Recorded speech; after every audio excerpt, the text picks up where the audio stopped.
ल सुन्नुस् है हजुरहरु मध्ये कसैलाई पनि मलाई जस्तै एकदमै टाउको दुख्नु कि माइग्रेनको एकदमै समस्या छ भने यसरी आइसलाई एउटा प्लास्टिकमा राख्नुस् के सिम्पल घरेलु उपाय। अब आइस ब्याग पनि हुन्छ के अरे आइस ब्याग छैन भने चाहिँ यसरी आइस क्युबलाई चाहिँ यसरी राख्नुस् के हजुरहरु।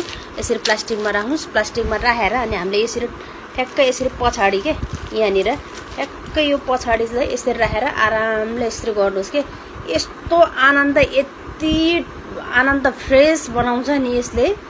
टाउको दुखेको चाहिँ यस्तो मजाले यो 5 मिनेटमै सन्चो हुन्छ के।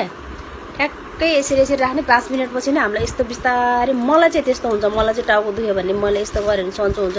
तर अति नै दुखेछ औषधि नखाइ नहुनेहरूको लागि चाहिँ फेरि औषधि पनि खानु यो पनि गर्नु होला।